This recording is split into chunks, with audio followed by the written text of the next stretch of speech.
ये कहानी है रामगढ़ गांव की, जो एक समय अपनी तरक्की के लिए पूरे जिले में मशहूर था। धीरे धीरे गांव के कुछ लोग शहर जाकर अपनी किस्मत आजमाने लगे। शरद भी उसमें से एक था, जो कई सालों बाद शहर से अपने गांव लौटा था। अरे शरद, तुम गांव कब आए? तुम तो शहर में नौकरी कर रहे थे ना। बस आज ही आया हूँ। वैसे तो यहाँ काम के सिलसिले में आया था, लेकिन मैंने तो मन बना लिया, अब मैं गांव में ही रहूंगा। अब जब इतने टाइम बाद मिल रहे हो तो कुछ यादें भी ताजा कर लेते हैं। हाँ, क्यों ना आज शाम को हम सब दोस्त उसी चौराहे पे मिले जहाँ बचपन में मिला करते थे। बिल्कुल, मैं अपना काम पूरा कर तुम तीनों से वही पेड़ के पास मिलता हूँ जहाँ हमने बचपन में शरारतें की है। शाम को चारों दोस्त मिलकर बातें करने लगे और शरद गांव वापस आने पर अपनी खुशी जताने लगा। सच में गांव का अपना ही मजा है। शहर में चाहे कितनी अच्छी नौकरी हो, लेकिन गांव जैसी शांति कहीं नहीं। लेकिन मैं फिर भी समझ नहीं पा रहा कि तुम शहर छोड़कर आए। शहर की चकाचौंध के सामने तुम गांव में रहना क्यों चाहोगे? बिल्कुल, शहर में इतनी अच्छी जिंदगी जी रहे थे तुम, शहर के सामने इस गांव में क्या रखा है?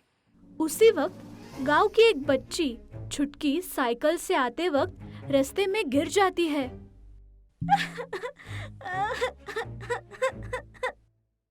अरे चुटकी, तुम ठीक तो हो? तुम्हें कहीं लगी तो नहीं? हाँ भैया, मेरे घुटनों पर चोट लगी है जो मुझे बहुत दर्द दे रहा है। अरे तुम रो मत, हम तुम्हें अभी हॉस्पिटल ले जाते हैं। एक बार डॉक्टर तुम्हारी पट्टी कर देगा तो तुम जल्द से जल्द ठीक हो जाओगी। छुटकी को हॉस्पिटल लेने के बाद चारों दोस्त उस बच्ची के लिए चिंता में थे। डॉक्टर, चुटकी ठीक तो है ना? कोई चिंता करने की बात तो नहीं है, लेकिन घुटनों में चोट के साथ साथ चुटकी का पैर भी मुड़ गया है। लेकिन ये बेचारी ठीक तो हो जाएगी ना? हाँ बिल्कुल, लेकिन मैं चुटकी को 2 दिन हॉस्पिटल में रखने की सलाह दूंगी। मैं नहीं चाहती कि वो वापस उसी रास्ते से जाने की कोशिश करे जहाँ वो गिरी थी। ये बातें सुनकर शरद परेशान हो गया। जब वो रास्ता इतना ही खराब है तो उस पर किसी ने कुछ काम क्यों नहीं किया? कौन काम करेगा? इस गांव के सरपंच को तो लोगों के बारे में सोचने का समय मिले तो कुछ काम होगा ना। क्या मतलब? शरद, इस गांव का सरपंच एक लालची और कामचोर आदमी है जो सारे पैसे खुद के पास रखता है, लेकिन गांव के सुधार के लिए कुछ काम नहीं करता। सही कहा तुमने।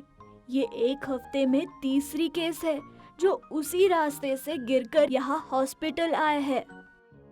क्या किसी ने सरपंच से इस बारे में बात की है? सबने कोशिश की, लेकिन वो सरपंच किसी की बात सुनने को तैयार ही नहीं है। लेकिन इस कच्चे रास्ते के बारे में हमें उनसे बात करनी चाहिए। मैं कल सुबह जाकर सरपंच से मिलूंगा और उन्हें समझाने की कोशिश करूंगा। शरद को भरोसा था कि सड़क की इतनी बुरी हालत के बारे में जानकर सरपंच जल्द ही उसका हल निकालेंगे।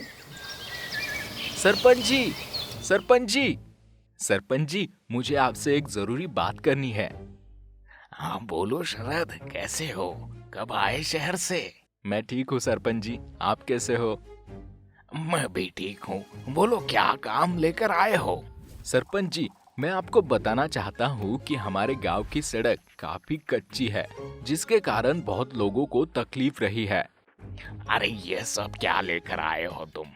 इतने दिनों बाद गांव में आए हो, 2-3 दिन रहो, मजे करो। सरपंच जी, सड़क के गड्ढों की वजह से कितने लोगों को चोट आई है, ये बहुत जरूरी है कल ही। ए लड़के, तुम क्या मुझे सिखाने आए हो कि गांव में मुझे क्या करना चाहिए? लेकिन आप मेरी पूरी बात तो सुने। कल ही एक बच्ची उस सड़क पर गिर गई और वो...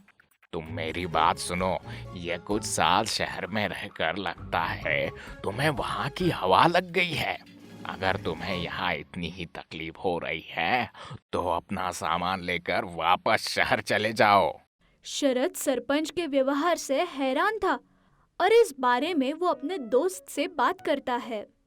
मुझे तो अब भी समझ नहीं आ रहा कि सरपंच साहब मेरी बात सुने बिना कैसे जा सकते हैं। क्या उन्हें पता नहीं कि उनकी लापरवाही इस गांव के लिए कितनी मुसीबत ला रही है? हमने तो तुमसे पहले ही कहा था कि उनसे बात करने से कुछ नहीं होने वाला। क्या सरपंच साहब को इस बात से तकलीफ नहीं होती उस रास्ते पर आने जाने पर? नहीं, उनके घर के पास गांव के बाहर रास्ता है जो उनकी कार के लिए बेहतर है और वो वहीं से आते जाते हैं। अपने सुविधा के लिए उन्होंने वो रास्ते को और मजबूत बनाया है, लेकिन गांव के अंदर की सड़क वैसी की वैसी है। शरद ने ये बात ठान ली थी कि गांव को सुधारने के लिए सरपंच को सुधारना जरूरी है। क्यों ना हम उन्हें एक सबक सिखाए? क्या मतलब? मुझे एक तरकीब सूझ रही है, लेकिन इसमें मुझे तुम लोगों की मदद चाहिए। अगले दिन सरपंच दूसरे गांव के एक कार्यक्रम में पहुंचने के लिए अपनी कार में जाता है। अरे क्या हुआ? गाड़ी क्यों रोक दी? सरपंच साहब, पता नहीं ये रास्ते में इतने बड़े बड़े पत्थर किसने रख दिए। पत्थर को बीच रास्ते में देख सरपंच बहुत गुस्सा हो जाता है। ये पत्थर के बीच हम कैसे जाएंगे? मेरा समय पर पहुंचना जरूरी है। मैं अपनी बाइक लेकर गांव के अंदर के रास्ते से चला जाऊंगा। गांव के कच्चे रास्ते में सरपंच को अपनी बाइक चलाने में बहुत तकलीफ होती है। गिर गया मैं तो, माँ! शरद और उसके दोस्तों को हंसता देख सरपंच और भी गुस्सा हो जाते हैं। शर्म नहीं आती तुम्हें? मैं यहाँ गिर गया हूँ और तुम्हें हंसी आ रही है। अब मेरी मदद करो और मुझे हॉस्पिटल ले चलो।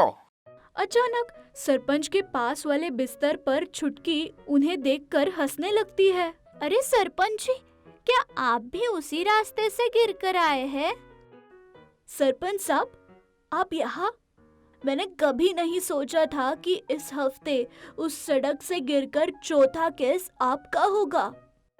डॉक्टर और दूसरे लोगों को अपने ऊपर हंसते हुए देख सरपंच को अपनी गलती का एहसास होता है। मैं अब इस बात को समझ गया हूँ कि मैं कितना गलत था। मुझे ऐसा नहीं करना चाहिए था और दूसरों की तकलीफ को समझकर उन्हें और दूर करना चाहिए था। मैं वादा करता हूँ कि आज से मैं इस गांव को आगे बढ़ने के लिए हर काम करूँगा। लेकिन अब भगवान ने मुझे मेरी करामतों की सजा दी है। सरपंच का पछतावा सुनकर शरद और उसके दोस्त मुस्कुराने लगते हैं। भगवान ने नहीं, तुम्हें हमारे दोस्त शरद ने तुम्हारे कारनामों की सजा दी है। हॉस्पिटल से ठीक होकर रामबाग के सरपंच ने अपने गांव की उन्नति के लिए दिन रात एक कर दिया और उसे फिर से एक विकसित गांव बना दिया।